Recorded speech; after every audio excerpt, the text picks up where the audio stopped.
All right. Well, I'll go ahead and get started. Hopefully, this is going up. I always make that caveat, don't I? I feel a lot more comfortable when I finally see some numbers there in the icon counters above. But I'm going to go ahead and get started because this is going to be a rather involved video. I'm going to start out on just a couple of there we go. Start out on just one or two political military observations, but this is going to be a spiritual video after that, primarily on the meaning of avenge our blood and how that relates to some arguments I'm seeing specifically in the Christian community, but overall too. And you'll see what I mean as we get to that. So let me start out by saying that welcome as you come in. I appreciate the 5x5s letting me know everything's okay. Again, this is a bad time of the day, rush hour, kids home. I don't know how this is going to hold up. You might get some jumping around, some buffering, I don't know.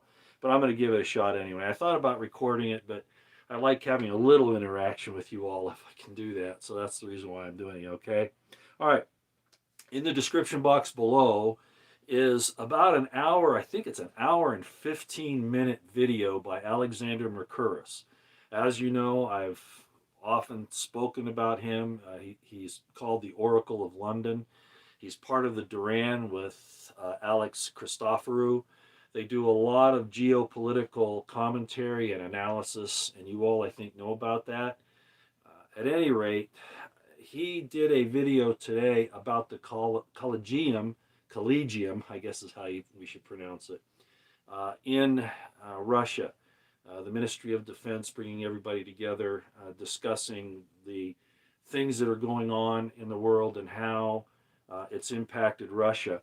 And I wanted to include that video, even though it's another hour and 15 minutes of your time, because you need to understand what's going on and the Russian perspective, because they're lying to you here in the United States and in the West. Okay, they just are. Sorry. Uh, by the way, it's really cold here. I had to open the window though because it was warm in this particular room, and with the lights on, I need to have a little air. But at any rate, so you might get some background noise as well. You need to understand the Russian perspective, and if you don't, and most Americans don't care to, they just want to believe the nonsense that comes out of the federal government and the West, the EU, NATO, and particularly in the last couple of days from Congress and their damn near treasonous activity, where people that want to confront the government and call them to account are considered political dissidents, domestic extremists, even terrorists. But they'll invite a corrupt leader of a corrupt foreign nation in here and fly that flag and allow that corrupt leader to speak in our Congress. Now, there's going to be a lot of disagreement about that. I know our country is divided on that. I think more people are waking up that this whole thing is a money laundering scam and an effort to destroy a nation that has a right to exist over here. And they've been at that a long time. And Alexander Mercouris, in his presentation, it's a little long, but he gets into the Collegium that's going on or that happened in Russia, where Defense Minister Shoigu gave a very interesting speech. Now, I went online to find that speech, and at this point, the ones that I could find, Google has turned off. You can't get them. At least that's been my experience. And I was going to, keep searching until I found one with the full information. Of course, it had to be translated from Russian into English, which may be a problem, but that's not what's going on here. The sites that I was trying to access, Google basically blocked, and I couldn't get on. Just to show you, this isn't free information. This isn't information to help you make an intelligent decision, which is what a republic needs. And of course, we're not a republic anymore, but even though we're democracy, the people need to know what's going on. And all that shut down. At any rate, the thing that I became most interested in Shoigu's speech was what he said about the West, that they tried to deal with the West honestly for 3 decades now. They believed what the West was saying, and yet at each turn, the West basically reneged on their promises. And there are academics and other political people that will say that Russia did, but I've looked at those things, and I'm not going to name the names, but they're just not being honest and truthful about the whole situation. And that's all I'm going to say about it. I've mentioned these guys before, and I've never mentioned their names, not because I'm afraid of them, but because I really don't want to give them any airtime. You know what I mean? But at any rate, Shoigu goes and he talks about how they've tried so hard. They really believe that the West were their partners. As I've said, this country here, Russia, should be our sister country because we have so many things really in common, especially now. But the neocons, the Trotskyites, the warmongers, the hawks, um, those people, both here in the U.S. and in Britain and in the EU generally, have always looked at Russia. They want to take it over, and they've been trying to do that for centuries, really, but especially in this last little while with all that's been going on. I'm not going to get into a whole lot of detail on that. Most of you sure already know most of it. But if you listen to Alexander Mercouris' explanation below, you'll hear his reading of some of Shoigu's speech. And like I said, in there, Shoigu says, you know, we've been trying to, we thought we could believe the West, we acted in good faith, we called them our partners, and it's turned out that they are not our partners, they are our enemies, our adversaries, and they want to destroy us. And it's true. I could get taken down off of YouTube for saying just that much right there. But the truth needs to be spoken, even if it's only up for a short time. All right. So then he goes on, he says, Shoigu goes on, he says, so we've finally found it necessary to take matters into our own hands. We can't depend on anybody else. We're going to be not the alpha male, but the sigma male. We're going to do what we need to do and not pay attention to anybody else. We're just going to do it. And he says, we're going to have to withdraw. No longer are we going to try to be friends and partners with the West because of their lies, deceptions, deceits, murders, thievery, etc., etc. We're not going to ally with them anymore. We're going to pull back. And I'm not saying their alliance with China is going to prove out to be any better in the long term. But the point is, Russia's saying, hi, BP Earthwatch, Jesse, I'm sure glad to see you. Therefore, I will be unto them as a lion. Yeah. And that's what Russia's going to turn out. And you and I have been talking about that for some time, that Russia is going to be the one that takes down this, because we can't do it as people. There's no way. Like I was accused the other night of saying we need to do something, and then all of a sudden I'm an insurrection because who's the we? You're trying to do something bad here. Well, we really are powerless unless the states do something or a foreign power, and that's what's going to happen, Jesse, and you and I both know that, and a lot of other people do, and I've called that out for a long time. And it's going to be our fault. It's going to be the fault of the people in D.C. here, the stupid-ass public that goes along with what these idiots say there, you know all that, okay? So Shoigu goes on, he says, we need to separate. We need to pull out of anything to do with the West, their banking system, their social structure, everything they're trying to do now, their empire building, everything that the West has been doing for the last 3 to 4 to 5 decades even, maybe even longer. We finally realize that we can't have a part of that, or Europe, because Europe is the vassal of the United States, right? Western Europe is the vassal. They've proved it, and they're in trouble because of that. They're all suffering now, and some of those leaders are probably going to get dragged out of their offices and tarred and feathered and hanged in the public square. But that's another issue altogether.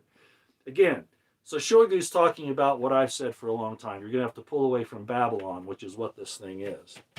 And I'm not saying they're perfect, but they're doing what, and a lot of it might have to do with their understanding of Christianity, because they are Russian Orthodox. They have a very strong faith there. They're more Christian than the United States is, and probably more Christian than the United States has been for many decades. And I'm not saying, my take on Christianity, I have some problems with some of the traditions, some of the explanations, those types of things. But the basics I do believe in. And so these people here are saying that they cannot partake of the evils of the West anymore. In other words, they're withdrawing from Babylon. And this is something that's happened on the world scale, and Shoigu said it. So I won't take up any more of your time on that.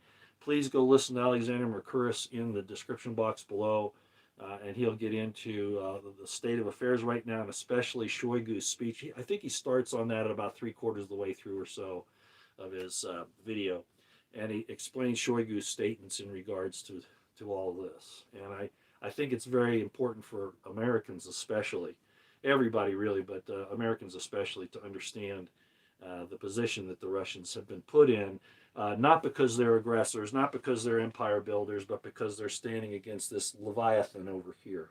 okay, and everything they're trying to do. We all know about the genocide that the Western Ukrainians have been committing upon the Eastern Ukrainians and the Donbass, etc. since 2014. We should know that. If you don't, well, it's because the mainstream media and our intelligence communities are lying to you. But anyway, listen to Alexander Mercouris, and I think you'll find that enlightening. So that's all I'm going to say about that, other than Scott Ritter really laid into General Petraeus today on Judge Napolitano's channel. If you haven't, if you don't subscribe to Judge Napolitano, do that. Judge Andrew Napolitano, he's on YouTube. Scott Ritter was on his program today. It may have been yesterday, but I saw it today. I think he was on today. And Petraeus came out, I think it was CNN, and he's spouting off again. You know, I worked for Petraeus. I worked for Petraeus. He was my senior raider, okay? So I know how he operates. I know what he is. I was disappointed with him when I worked for him, and I've watched him over the years, and he's a snake, okay? He's a snake. He's a company man. And as Ritter says, nobody gets to '06. That's the eagle on your shoulder. '06 and above these days, unless you're a political animal. Some '06s will get there without doing that to a great extent, but certainly most of them, and certainly going into the flag ranks, you got to be a political animal. You got to be a yes man, a company man, or woman these days, which is a tragedy, but you know how I feel about that. But at any rate, Scott Ritter really rips into General Petraeus. I put that part of the interview up on my Twitter account. You can go to Twitter. You don't have to, belong to Twitter. You just go to Twitter and you type, in the window there, you type in at Royston Potter, and it'll come up, and you can look down on my Twitter line, and you'll see where I retweeted that information with Judge Napolitano and Scott Ritter's interview today. And I was saying, right on, right on. As a matter of fact, it's also in my community post here on YouTube. If you go up above there where it says home, videos, live, this, community, under community, you hit that, you go ahead and click on that, and my community posts will come down, and you'll see where I reference that. It's either the last one or the last couple or three with Judge Napolitano, Scott Ritter, and you'll see the link there, and you can go listen to the whole thing if you want. Okay, all right. Enough of that. Now we're getting into this. Over the years, I don't want to cause a lot of division and discord and consternation and all that. But as I've often said, too many people rely on the English translation or the German or the French or whatever it is, translations of the Bible, and they miss so much because of that. I'm not saying that that's all bad, but what I'm saying is that then things happen where you really don't understand the real nuts and bolts of what's going on. And so we're going to cover a little bit of that tonight. One of the things that I've found that I've had some headbutting on, and it's okay if people want to believe what they want to believe, but I think they understand, yeah, it's just a book, but it's just like anything else. You can be inspired to write a piece of music or whatever. Inspiration really does. You already know matter. You already know that I don't look at the Bible as the infallible, ineffable, immutable, inerrant Word of God. I don't, and I've long said that. But the original writings have some real strong applicability, and you get some really good insights, and they were closer to the source than we are today. You might ask, well, why isn't God doing the things that He did 2, 3, 4,000 years ago today? Well, because the trials are different right now, because we need to show that we can emulate those attributes without being in the presence of God. It's kind of like your parents, setting you free, right? You're out there. Oh, Merry Christmas, everybody! Yes, yes, yes, yes, yes. Despite the fact that, he wasn't born this time of year, Jesus, but that's okay. I still love the time. As a matter of fact, I've already started to eat too much. We've had a lot of parties, and I swear already I've gained about 4 pounds, 5 pounds.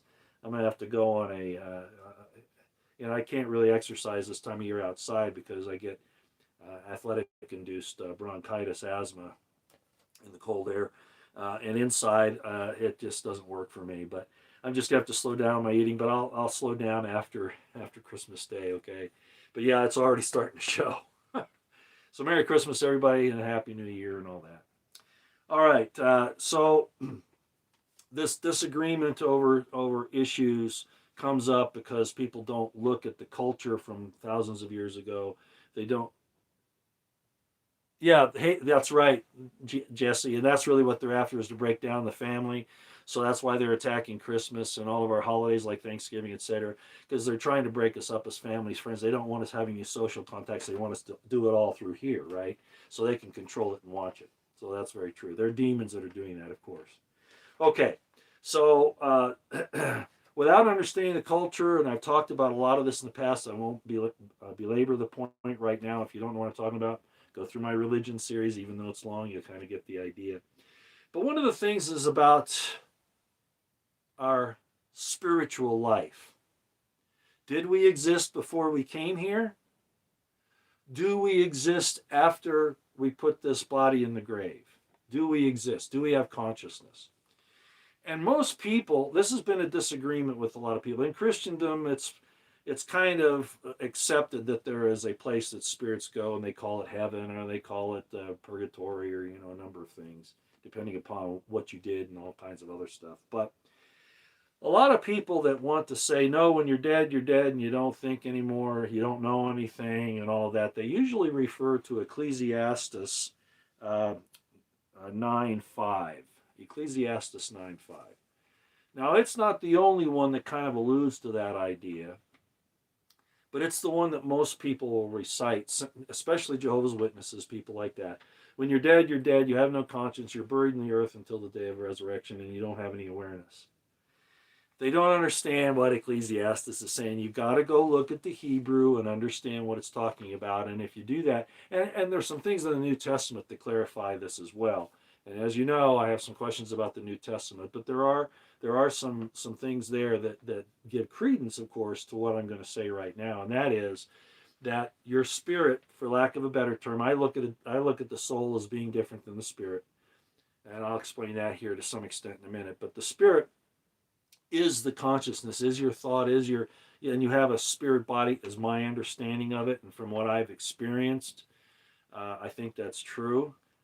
I would hope so, because we're supposed to, some people say, well, what we look like isn't the image of God. It's our thinking, our consciousness, our understanding of light, our creative ability, and all that. But no, it's also the way we look too.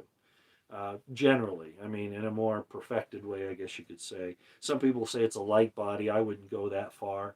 But at any rate, the point is there any life before this? And most importantly, is there one after it? And there are people that'll say, no, there is not, because of what it says in Ecclesiastes 9:5. And if you analyze that thing very closely, everybody will take that out of context and not read the rest of the scripture. And I'm not going to do that here. But basically, it's talking about that you no longer have the chance to do work here. That's really what it's talking about. In other words, you come here to experience and to try to work through tribulation, through troubles, all those types of things. And then after you leave here, that's gone. That opportunity no longer is there. And that's really what Ecclesiastes is talking about. It's not saying that you don't exist anymore. Okay? That's not what it says, but it's been used out of context. And there are people that will argue that, but I'm going to show you some things tonight that'll pretty much prove my point. And so that's where we're going to start. We're going to start Avenge Our Blood. That must have shocked some people on here when I said Collegium and then Avenge Our Blood. I enjoy my kids and grandkids during the holidays. Always have and always will. Yeah, and that's so important, Jesse. All those social things are important that they're trying to destroy. You're right. So what's the Avenge Our Blood part of this? Well, for those of you who don't think that there's any life after this, okay, I'm just saying, you can believe what you want. Okay, this isn't something that's going to determine your salvation or exaltation or, whatever. I mean, I think your view on this, God doesn't really care one way or the other. He cares more about what you do or don't do. This is more or less, kind of a subjective thing to some point. It's not a point of salvation. But it's important, I think, to look at. Avenge Our Blood. Let's go read Revelation 6, for those of you who want to follow along. Revelation 6, 9 through 11. Okay? I've got my Hebrew English lexicon here too, and we'll probably refer to that a couple of times this evening as well. But let's read Revelation 6, 9 through 11. We're starting at Revelation 6, starting at verse 9, reading through 11. Listen to this. And when he had opened the fifth seal, I saw under the altar the souls of them that were slain for the word of God and for the testimony which they held. And, listen to this because it shows they have a consciousness. And they cried with a loud voice, saying, How long, O Lord, holy and true, dost thou not judge and avenge? They're calling for a vengeance and avenge what's happened to them. And avenge our blood on them that dwell on the earth. And white robes were given unto every one of them, and it was said unto them that they should rest yet a little season. Their bodies are resting, and their spirits are resting. They're in a state where they're not in tribulation, where they're not being tested, they're not having to work, all right, for lack of a better term. That they should rest yet for a little season until their fellow servants also and their brethren that should be killed as they were should be fulfilled. You see that?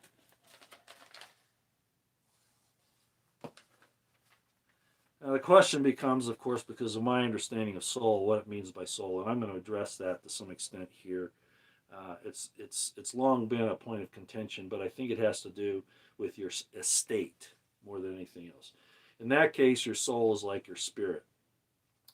But I'm going to show you what the difference is here in a few minutes as to why I have this problem with saying that the soul is just the spirit. Okay, all right. Well, let's go through and talk about a few things because another issue that comes up quite frequently is this concept of, the flesh.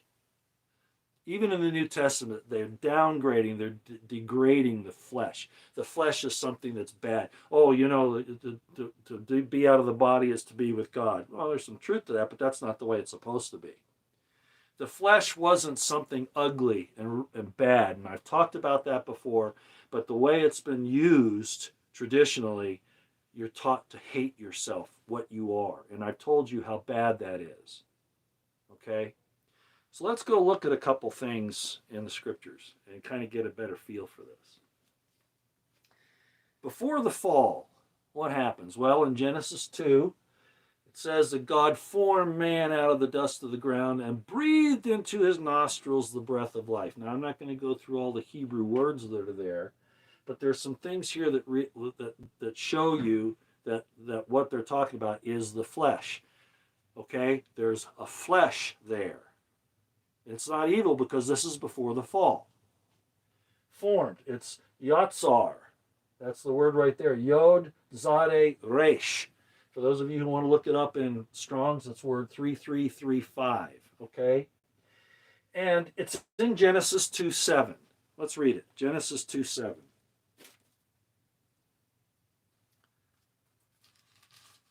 Just so you know that, I'm on course here. Genesis 2:7. And the Lord God formed man of the dust of the ground and breathed into his nostrils the breath of life, and man became a living soul. Well, what's the difference between a soul and a living soul? And that's where I've had my beef with this soul thing for a long time, and I'm going to get to that in a few minutes. Well, let's keep on this form thing. Just so you know, that's not the only time the word yatsar has been used. In other words, form. It's also used in Isaiah 44:2. This is after the fall. It's used in Jeremiah 1:5, after the fall. It's used in Psalms 139:14-16.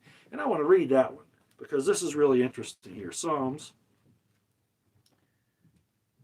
139:14-16.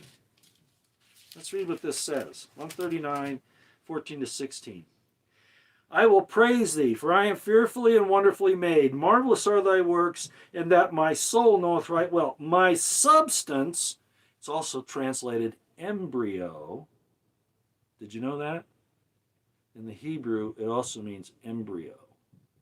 So those people who want to talk about abortion's okay, because God didn't make any statements about it, here's another one. I've talked about several others before. My substance was not hid from thee, When I was made in secret and curiously wrought in the lowest parts of the earth, thine eyes did see my substance. Again, my embryo, my beginning here in the flesh. Yet being unperfect, and in thy book all my members were written, which in continuance were fashioned, when as yet there was none of them. In other words, formed, like I've said before. When it says that Adam was formed of the dust of the earth, and I talked about this in my religion series, he was formed in the earth the same way you were, in your mother's womb. A lot of people will say, wow, what? Yeah. Okay? It's the same word. And it's used throughout the scriptures.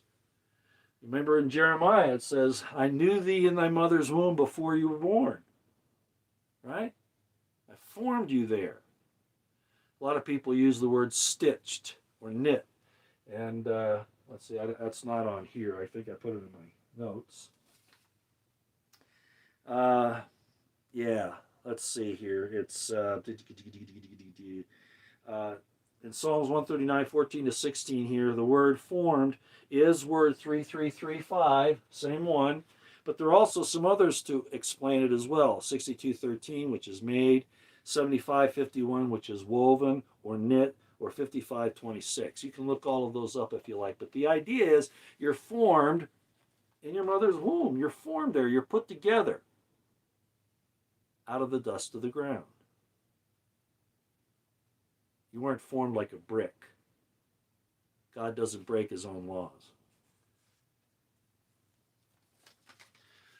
So this should help you at least in the idea that this thing was formed before the fall. You had flesh. There was flesh before the fall. Let's look at another word to make sure.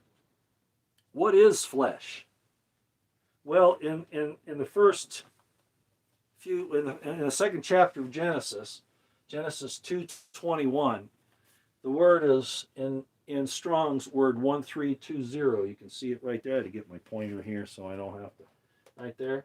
And it's this word here. It's basar, basar. And it means flesh. It also means body.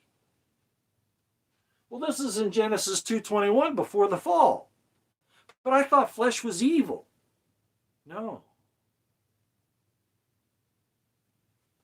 Flesh existed and was called such before the fall. Why later do they say the weaknesses of the flesh and all that?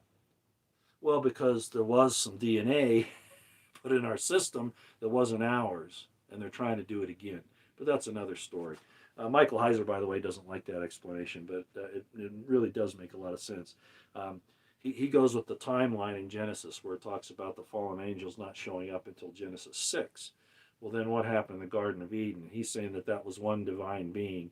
But I think it's all the same thing. Remember, I look at it as a circle, and the things can happen not necessarily linearly. There is no time there. Right? Okay. That's not really the issue tonight. The issue is stop denigrating your flesh. Just make sure that you use it responsibly, that you follow the two great commandments. Love the Lord thy God with all thy heart, mind, and strength, and love thy neighbor as thyself. As James called it, righteousness and piety. And Jesus said the same thing. He didn't say righteousness and piety, but he said those two great commandments. Okay. All right. So now the question is, what is a soul? Does it exist separately from the body? Why do they use the term soul sometime and then sometimes spirit? And what's going on there? If you look this up in the Hebrew, I mean, we can talk about ruach, right? Breath, which also means spirit, or soul, which is nephesh, and that's the one that most people talk about. We're going to break these down with the Tarkon here in a little while too, which will really help you to understand. But right now, I just want you to get the basics of where I'm going with this. So the soul is nephesh, and it's first mentioned in Genesis 2:7, and it's word 5315, and it's where it says, I already quoted it, and God breathed life or breathed breath into man, and man became a living soul. Oh, that's the difference. Nephesh, but, and that's how you see it often in the scriptures, is just nephesh by itself. But in Genesis 2:7, there's something else that it says there. And it says, and I've got it here, but, do you see that but right there? But the actual word, the actual compound of the two words that's put together there in Genesis is nefesh chaya. In other words, it's become living. The flesh has become living. The soul is the living soul means the flesh is now alive. It's powered by the Spirit. That's exactly what that means. So you have nefesh, which is soul, and then you have the mortal. In this case, before the fall, at least the fleshly body was a living soul. It was also a basar, like I've shown up there. Right here. Are you getting the idea here? Oh, this isn't a church BP Earthwatch. I appreciate it. And I don't know what Dan's problem is right now, and I don't know that I'm going to be able to address that. I upset Christians, and I know it, and I don't, it's not my intention, but people want to be closed-minded about this. Did Father forgive the cities of Sodom and Gomorrah? What's that have to do with it, Dan? What does that have to do with it? And why did he not forgive he tried to. He bargained with Abraham and said, Abraham kept saying, it started out with 50 and then it got down to 10. And God said, okay, if there are not 10 people, I won't destroy it. Well, then he couldn't find 10. He only found 3. But it was nothing like what you've been taught in your traditional Christianity. That's not what it is. Or at least it's something far worse, okay? And so you don't know, but no, he didn't. He gave them a chance to be forgiven, and they didn't take it. Just like the reverse of that was when Jonah was prophesying to rats. I forget the name of the city now, but at any rate, and they did repent. Dan is an extra biblical text. Well, okay. I'm not sure what's that. I'm not here to argue with anybody tonight. You take this or leave it, okay? I'm just telling you, you have an existence beyond the earthly body. That's all I'm telling you. And it's immediate. It was before you came here, because it says God breathed that spirit into your, and you'll say, well, that was just God's spirit. No. You were a part of God, and he put it into your basar. He put it into your basar. He formed you and put you in your basar. When it says he breathed into you, it's just like when you're born. It's the same thing. There's no difference. It was just in a sphere at a time and a place where there wasn't this fallen condition. That's all it's saying. The process is the same. Oh, but that's sex. Yeah, that's sex. Yeah. All right. So we're talking about not just a nefesh, a soul, but a nefesh chaya. The root word is chai. Chai means life, right? And chaya means living. So you've got living soul. So now the body with that spirit in it is energized, is functional. That's what that means. It becomes a living soul. Now there's something interesting else that happens here. Isaiah talks about it, and that's why I went here. Isaiah in 10:18 talks about soul and body, okay? Which is kind of confusing compared to what I'm saying if you don't understand the difference is this living here. The body is the living soul. Do you see that?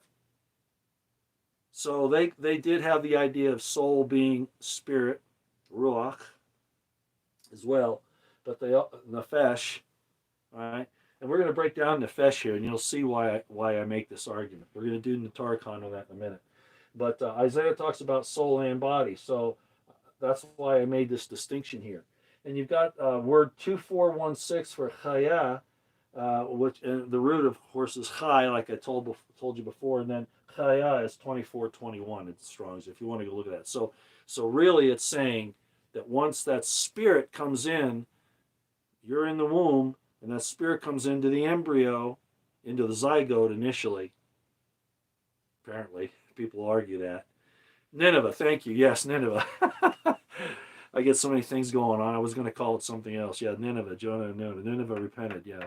And Jonah wasn't very happy about that. He wanted them to be destroyed. Kind of like Hosea was talking about, he wanted Israel to be destroyed, and then he was told to marry a prostitute, Gomer. And I've talked about that. I had a whole lesson on that. But at any rate, so, yeah, so we get this explanation of a living soul, okay?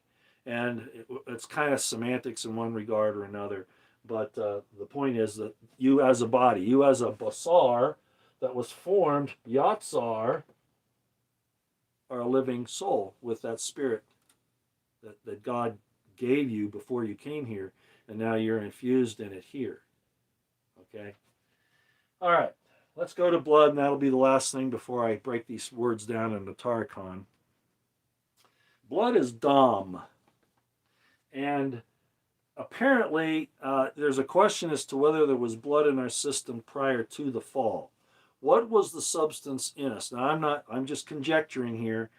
This has been talked about for a long time with a lot of different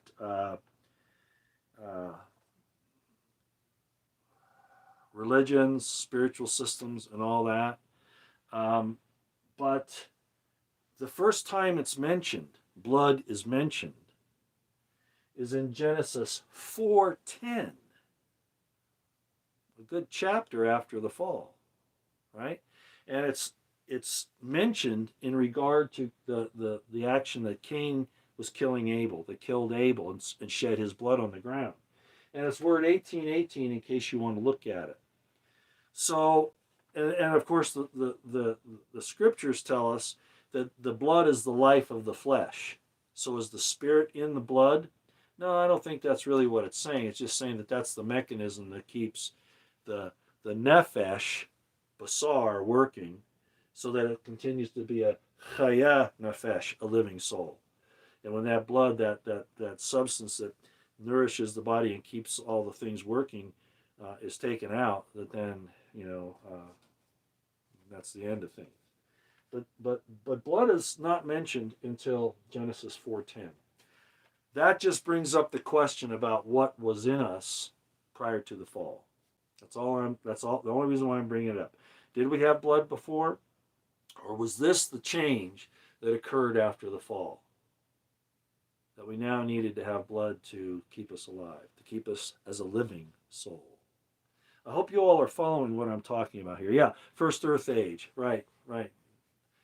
We've actually fallen a long way from the first Earth age. We really have. And all this was by design, as bad as it is, and all the terrible things that are happening, as I've pointed out up here at the beginning of this video and in many of my political and military commentaries.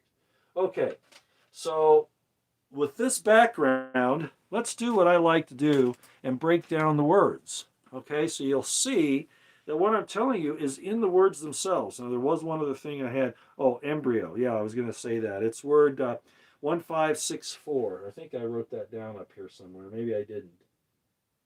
Yeah, substance. When it says substance in the King James Version, in the Hebrew, it can mean substance, but more specifically the embryo. Of course, and they didn't have any way of seeing the zygote, which was before that, because they didn't have microscopes. But of course, you have the zygote. The fertilized egg turns into a zygote, and it's really at that point that the spirit takes over, according to the scriptures here. Okay, all right. So the substance is the embryo in the King James Version. The Hebrew word can mean embryo as well, and that's word 1564. Okay, so that you can look that up. All right. All right. Let's see if there's anything else on here before I start breaking these down that I wanted to bring up. I don't think so. Other than, I guess I could say this. Breathing in the spirit causes intelligence. Another word for breathing into the nostrils of Adam. If you look at that in the Hebrew, what it's really talking about is implanting the intelligence, the consciousness, the individual entity into that body. That's really what it's talking about. Okay, just so you know. Again, that leads to some idea that there was something prior to this and something that continues on after it until the body and the spirit, if you want, or the soul that's, not the living soul, the body, but the body and the spirit brought back together in the resurrection, which is really what the whole concept is. The bringing together, the marrying, if you want, the marriage of the body and the spirit. Okay, that's what the resurrection is, the bringing together of those two for a complete fulfillment of Eden, of of abundance, of, as Jesus said, I would that you would have life and that more abundantly. In other words, ladies and gentlemen, men in particular, you'll be able to fully enjoy your wife. Okay, that's really where this goes. People don't want to hear that because, the way we've been taught, but that's really what it's about. It's going back to Eden, the garden of delights, the garden of pleasures. Okay, let's break these down so you can kind of see. I've done this before, and then I'll take a few questions, and I'll let you go because it is Christmas time, and being with your family is more important than listening to me pontificate, cogitate, all that kind of stuff. Let's look at formed. Let's go that far. It's Yod, Zade, Resh. If you break that down, Yod is, again, it's seed of man. It can also be hand of God. All right. Zade is righteousness. So being formed here in Genesis is a righteous thing. And Resh, again, means consciousness. So what it's saying is, formed is, I placed your consciousness in the seed of your, and it's righteous, and it's a good thing. Okay? And then we take that to, where'd it go? Basar, flesh right here. We take that to the next step because that's what you become, right? And we can break that down. What does this mean? Well, it's very similar to the Yatsar. Very similar. Watch this. You have a bait, which means house. You have shin, which means fire, fire of life.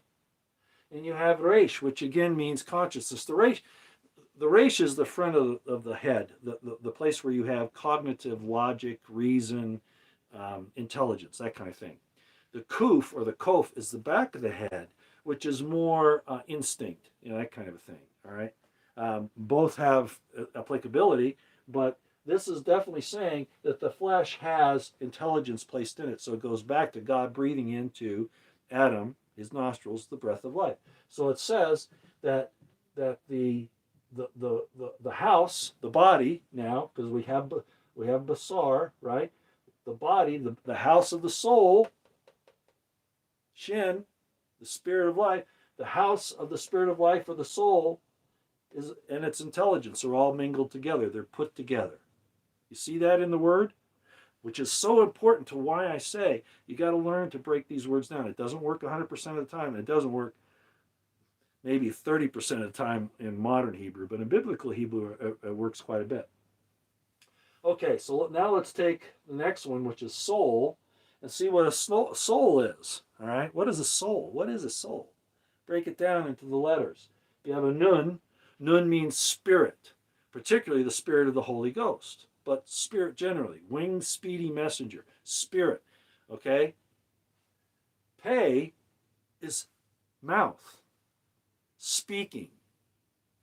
And shin, again, is the spirit of life, the fire of life. All right? So, what is a soul? It's the spirit speaking the fire of life. In other words, do you see that? God spoke and then there was this. God spoke and then there was that. Right? This is you. This is God. You're that part of you that's linked to God. Your spirit speaks through in the fire of life, in what you are here. So that's what a soul is. That's why I said that it's, there's a little difference between a soul and a living soul, but the idea is that you're a part of God. That's exactly what that's saying. The spirit speaks the fire of life. Your ability to talk, move, all of those things, think. That's what nefesh means. Now, a dead body is something else. Okay, and I'm not going to go there tonight. I'm just not going to do that. I don't want to confuse it because I want to stay on this concept of that flesh isn't evil. Okay, it's what you do with it. All right. Okay. So we've gone all through that, and then finally we come down to Dom, and again, for some reason or other, no idea of blood shows up until well after the fall, Genesis 4:10, when Cain kills Abel, and the blood again, avenge our blood. God says that He will avenge Abel's the blood of Cain's brother cries to Him from the ground, and that He'll have to pay for that, right? Avenge it, and that's really again going back to Revelation 6:9-11. That shows that we are in existence after this in some state.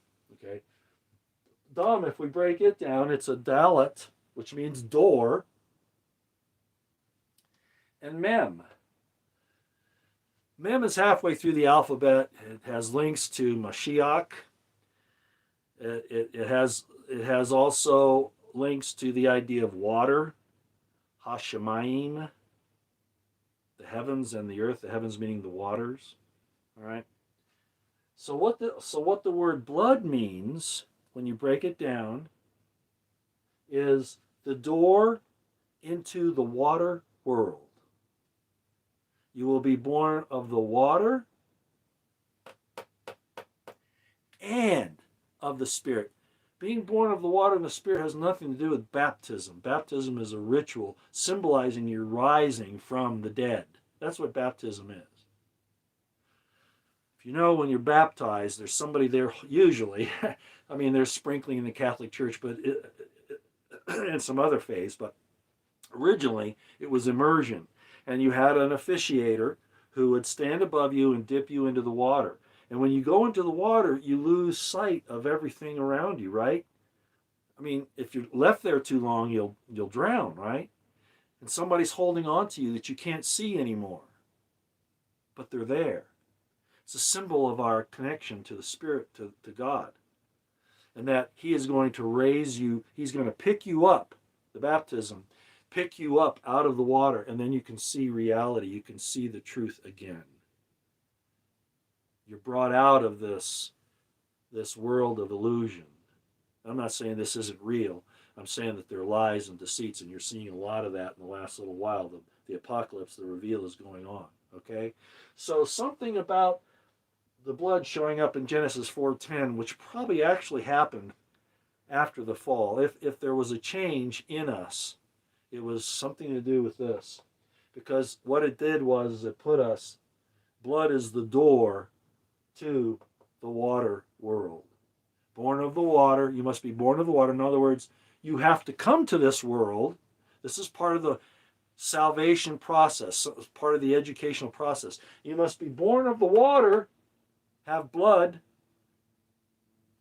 door to the water world, and of the Spirit. And the Spirit isn't just accepting Jesus. That's not what it means. The Holy Spirit, in the sense that it comes on you. You're going to go through the process of what happened in Genesis is really what it's saying. But I won't get into that in too much detail. The point is that blood is the doorway to this mortality. Do you see that? Into the water world, into this mortality. Jesus didn't say, you must be born of the blood and the Spirit. He didn't say that, because He understood what blood really is.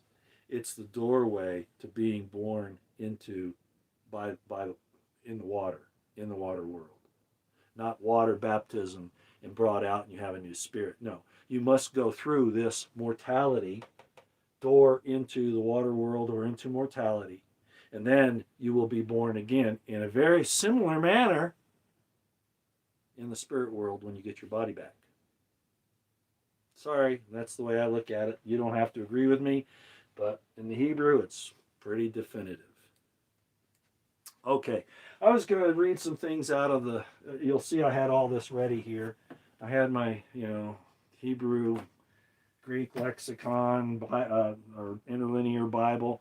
I had the Strongs here ready to go in case anybody wanted to contest me, and of course I had the regular Bible. All that was ready to go.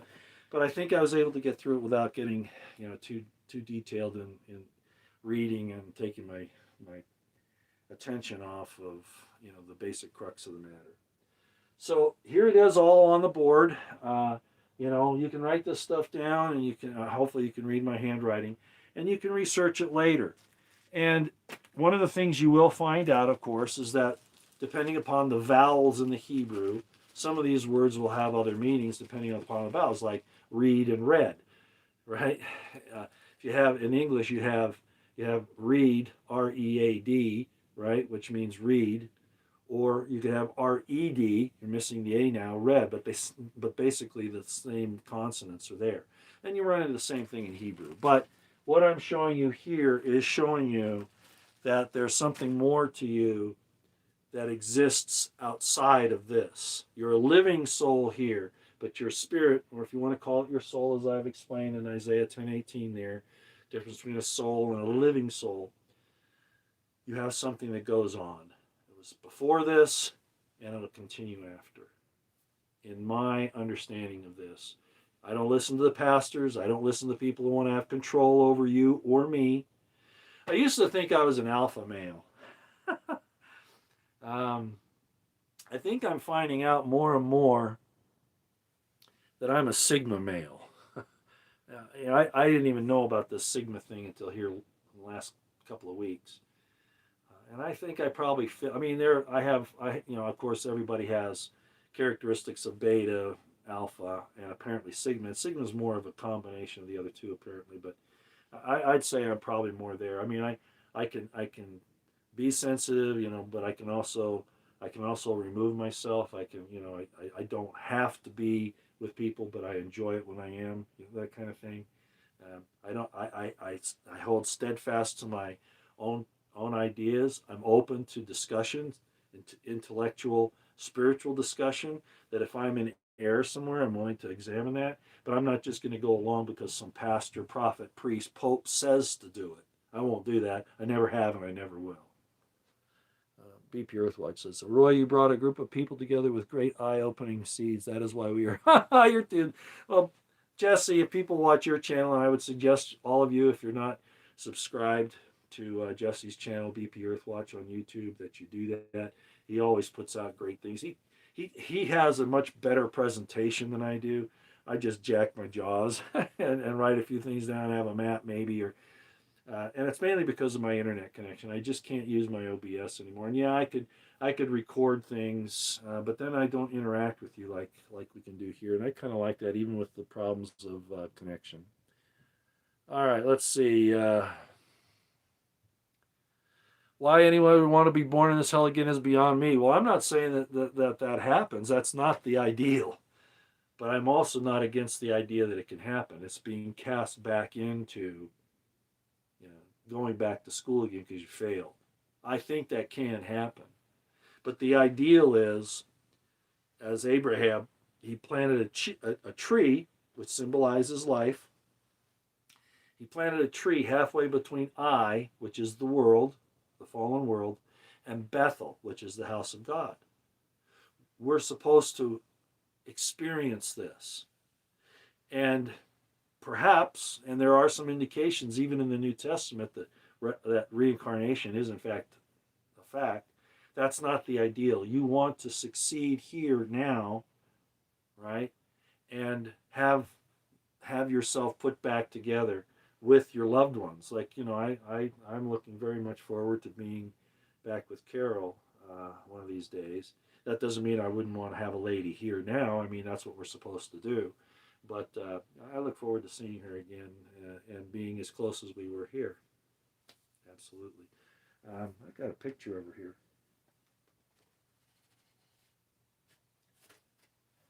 I think I've shown this before. That's Carol right there.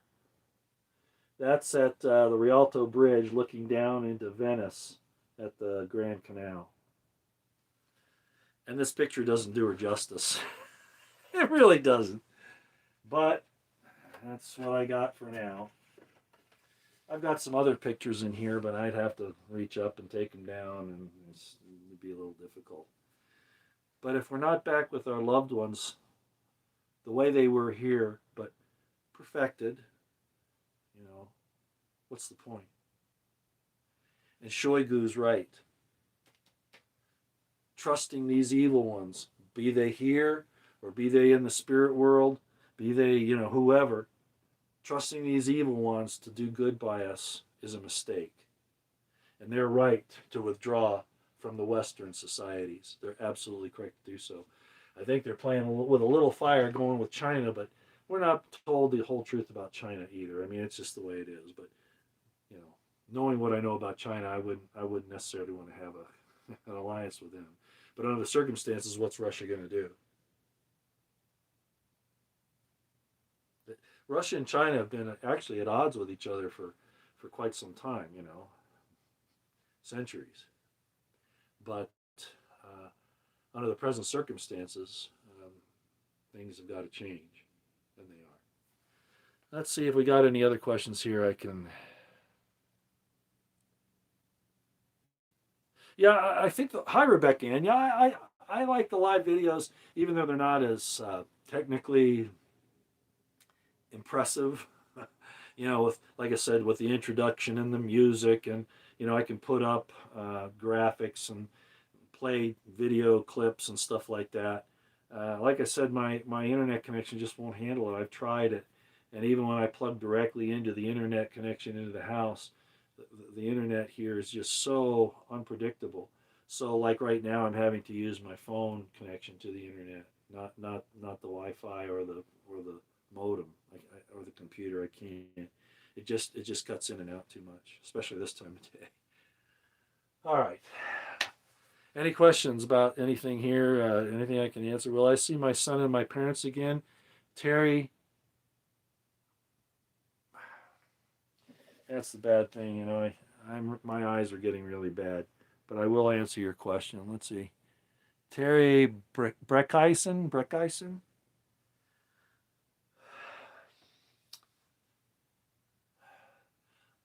I'm not hesitating because I don't believe that you will. That's not the reason. It's because it's probably not fair of me to make a promise to you that I don't absolutely know for sure. But let me give you a story, okay? And I talk about this in my book. I'm not going to tell you the whole thing. And by the way, a lot of you who've been waiting for this to come out, I've written 3 books. Most of you should know. The Crimson Thread was my latest one about the first century Roman Jewish war, Jesus' time, all that. Then I wrote An Offender for a Word, which is about my court case. It's kind of a compendium legal analysis. And there was my journal, right? Most of you know that. Well, in the journal here, I when I was writing it, I wondered for a long time whether or not I should include this incident that happened to me. And the way I wrote it in the book kind of veiled what really happened.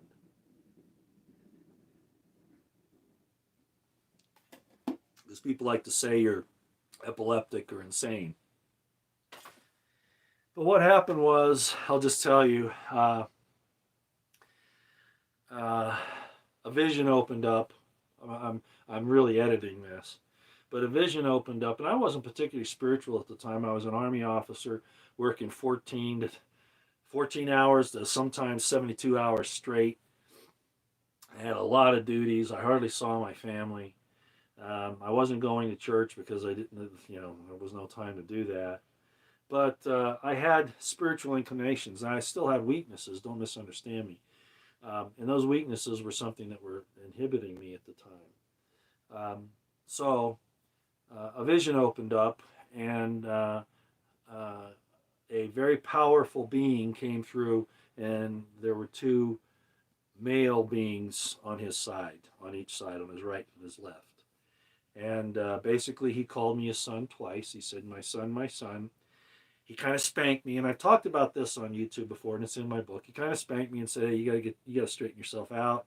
And then he told these two other beings, angels, if you like, to stand guard over me. Which, when I look back on everything that's happened to me, I should have been gone a long time ago. I mean, people fall around me, and I'm still here. It's really, really weird. But that's the first thing, Terry. Okay. And my youngest or my oldest son also had a vision about the same time, which was really interesting. It was kind of like a second witness, and he saw somewhat the same thing. And he was about 3 years old. And he told me about it, and I was going, wow, this is like a second witness. How did he have this situation? He was young, 2.5, 3 years old. Let's see, he was 74. He would have been 3.5 to 4 years old, okay, when that happened. That's the first thing. The second thing that I'll bring up is after my wife Carol died, uh, I had two very specific things the first one I thought, I could have had some control over. It could have been a grief vision, I think is what they call it, or grief illusion, but I don't think so because physical things were happening, things were moving, sheets were lifted up and put over me as a gesture of compassion, that kind of thing. And it was Carol. I mean, people say, "Oh, it was an evil spirit." No, no, no, no, no, no, no, no, no, oh, no, no, no, no, no. Evil spirits, no. You got to take it in context and understand what's happening. No, that was no evil spirit. But then I got a second witness of that one. This was subsequent to that, probably by a month or so. And I was laying in my bed. I was asleep. And my youngest daughter was in her room next to mine. And I'm laying there and I feel this pinch on my right hip. Well, Carol used to used to grab me and pinch me just like that. And she would say, "We're joined at the hip. You're my favorite human being." Can you imagine that? A woman saying that to you? Well,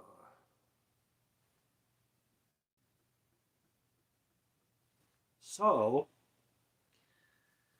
I didn't know if I was imagining it or not. I didn't think so because it woke me up. It was I still felt the pinch. And I said out loud, I said, "Carol, if that's you, would you go talk to Elizabeth? I'm way too thick right now with grief, and I don't know really what's happening here, despite what happened at my friend's house where, the trailer rocked and all that a month or two ago, whenever. I'm really thick right now. I'm really going through a rough time. I don't know if this is right or what's going on here." And immediately, I heard my daughter start talking. She was 11 at the time. She starts talking. And I go, "Wow, what's this?" So I get up out of bed and I go, and her door's open. I don't walk in, I don't disturb her. I just stand there and I'm listening to her, and she's talking and she's communicating with somebody. She stops. Terry, are you listening?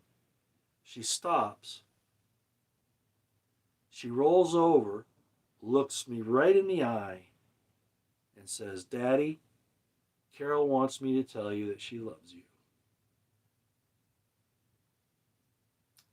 Rolled back over and started talking again. And I'm like, whoa, right? Well, the next morning I'm out fixing his breakfast, and I didn't wake my daughter up yet. But she could smell me cooking the food, and so it wakes her up, and she's coming out. She's got this cute little pink robe, and she's rubbing her eyes. She had this long blonde hair. She's rubbing her eyes, as she comes out. And she sits down at the table, and I didn't say, "Tell me about your dream." I didn't say that. I said, "Oh, hi, honey. Good morning. How did you sleep last night?" So I didn't lead her into a question, right? Here we go with another witness out of the mouth of babes, right? She says, "Oh, Daddy, I slept pretty well." And, "Daddy, I had Carol visit me last night." And then I knew. You see, Terry? They're right here. They're right with us. This is our paradise. This is where we're going to be. This is our home. Bereshit. In the beginning, God created the heavens and the earth. This is our home. Bait. This is our home. First letter in in the Bible. Bait. This is our home. We're not going to be floating around, as I've said so often, on some cloud. We're not going to be doing that, strumming a harp. Can you imagine how boring that is? No, we're going to have adventures and discoveries and social contact and love and passion with our loved ones. That's the abundance of life. That's really all that matters. The cars don't matter. They're just incidental.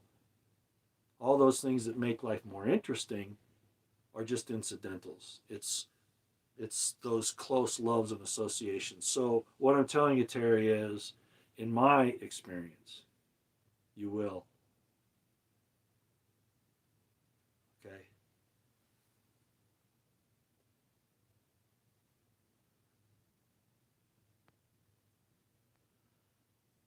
All right.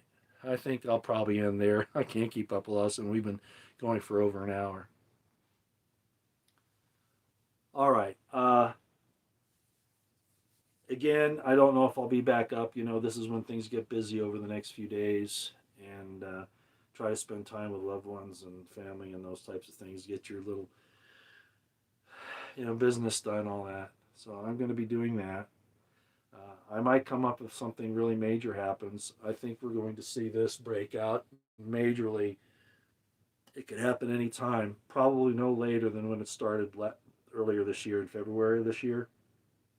I would say it's going to start before that, possibly any day. And when it starts, when the Russians decide to move, nothing will stop them. Nothing. And yeah, the United States and NATO might be able to drag this war out for a long time, but Russia's not going to stand for it, and they're going to take decisive action. Okay, they're going to put an end to it one way or the other. Jesse asked, "Is the weather there?" It's cold. It's in the 20s. We're having precipitation off and on tonight. Oh yeah, there's supposed to be the big weather cold front that's coming down, the Siberian cold front or whatever it is. Yeah, global warming. Putin has loaded. Yes, and I know about Putin loading the Satan. I know, and some other things. Uh, Again, blame these evil people in D.C., New York, London, Brussels, devils. Because in the end, of course, Jesse, they want to destroy everyone but themselves, and and if they are going to be destroyed, they'll destroy everything, including themselves. They're very evil. So we're on the brink of some big things here. Okay. Yeah, Russia's had enough, and thank you, Rebecca. And again, I'm not a Russophile. I mean, I've been accused of all kinds of things, in that regard. No, I'm a historian. I'm not stupid. I've been well educated, and I'm not an educated idiot like some of these academics that are out there pushing this horrible stuff to come after these people. You know, I'm not an educated idiot, and I'm not paid by the CIA or the FBI, who actually hate my guts. Okay, so like I said, I'm a Sigma. I'm gonna say it like I think it. I'm not gonna make apologies other than I'm willing to. If somebody can show me I'm wrong, I'm willing to look. But I'm not going to bow down just because of some authority figure telling me it's thus and so. I won't do that. Never have, never will. Which is why the Mormon Church threw me out, and why I had some problems in other places, somewhat in the military, um, and some other places. I'll just leave it at that. Because I wouldn't bow down to authority, especially when it involved my own personal liberties. No, I'm not going to do it. Or if I understood something and they couldn't show me logically and reasonably that maybe I was incorrect, if they couldn't do that, I didn't accept it just because they were authority figures. I had prophets, seers, and revelators of the Mormon Church tell me that I had an evil spirit and threw me out of their offices and all these things because I wouldn't bow down to their high and mighty station. Because they lied to me, and I knew they lied to me, and I called them out on it, and they didn't like it. I'm not a yes man. All right, everybody, I'll go. Have a nice evening. Again, look at these things. Look what I did with Notar Khan, breaking these words down so that you see more deep meanings that really contribute to understanding really what you are, where you came from, where you're going, and what's really happening here. Okay? All right. Keep your eyes on the horizon, your ears to the ground. Keep your situational awareness on high. Right? Prep, pray, stay out of the way. Don't stop doing it. Even Shoigu knew. No, they've got to defend themselves, but they're not dealing with these liars, deceivers, con artists, demons over here anymore. They're not. They've said they're not going to try to be part of Europe anymore. They're not going to even try, because they see that these people here control all of that, and that these are just vassal states of this evil empire over here. So just keep getting yourselves ready and do the best you can to stand in the holy place. Separate yourself. That's what holy means. Separate yourself. Stand in a place. I know you can't pull out completely. Most of us can't. Some can. But these bad boys here, they own every centimeter of this planet right now. That's not going to be the case forever. But right now they control almost every square centimeter. So it's hard to get away, but do the best you can. How? Homeschool your kids. Have an independent source of income. Grow your own food, get out of the cities, have your own water filter, all those things that we always talk about. All right? Okay. Thanks for coming, everybody. Merry Christmas. Happy New Year. Again, you'll say, well, how can you say Merry Christmas when you don't believe in Jesus? No. I believe in Jesus, just not the traditional one that everybody thinks about. And I've given my reasons before in my Religion and Eisenman series about that. Okay. It's not that I don't believe in Jesus or the resurrection. Jesus is just the um, anglicized name, Hellenized name for Yehoshua, Joshua. Joshua really was his name. Okay, Joshua means savior of the people. Basically, what it means. And it's a calling. His real name was probably Joseph, and all that's in my Crimson Thread book and my religion series and Eisenman series. But yes, there was such a man. I don't think that the record that we have about him right now is correct. Even Isaiah says he will declare his generation, both meaning his time, what he really was in his time, and of course his posterity, where he came from, and his posterity, all of that has all been brought into question by people that have agendas and want to. And I've talked about all that before. I won't waste time here. But I do believe the Shroud of Turin is something that one of the good things that the Catholic Church did to preserve. And I've seen enough of the evidence now. And there's still people that want to argue it, but it's pretty obvious that it's real. It's really what it purports to be. I don't need that because I've had these other experiences, especially the one in '78 I told you about, right? And by the way, when Father spoke to me, he called me his son twice, which is an affirmation twice, right? So obviously I have a father, right? Avi means my father. And he called me Beni, which means my son. I used what he told me. I translated it into the Hebrew. I heard it in English, or at least it seemed like I heard it in English. You know how that is. But I understood the concepts at least. So I wrote it down in English. I didn't know Hebrew at the time. Wrote it down in English. And when I learned Hebrew later, I translated what I wrote down into Hebrew. Whoa.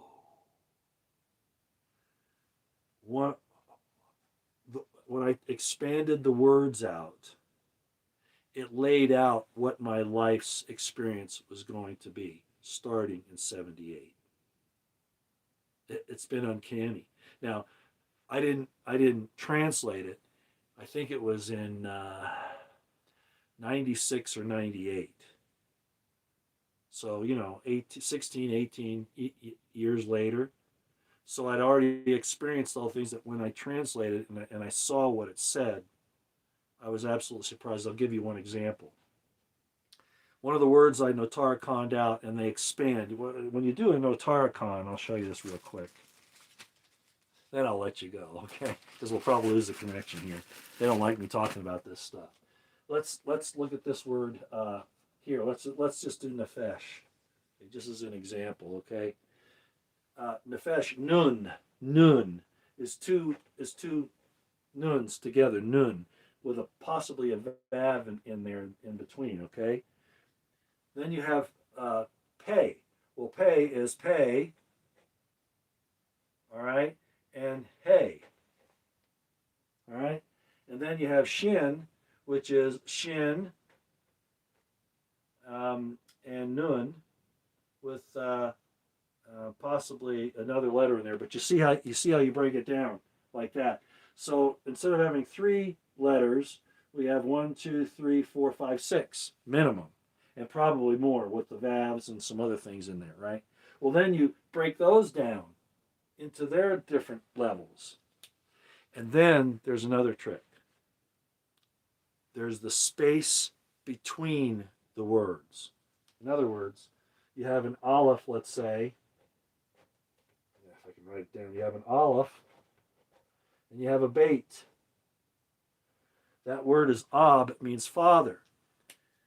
There's one space between ah and bait. One. So in other words, that space right there is another aleph. You do that, and you come up with an even further expansion.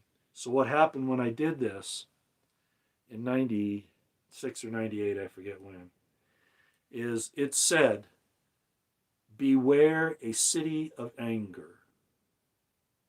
And if any of you know what my background is, I stood up against the Mormon Church and the state of Utah, primarily. The Feds somewhat too, but primarily the Mormon Church in the state of Utah in Salt Lake City. They were the ones that came after me and persecuted me and my family. Beware a city of anger.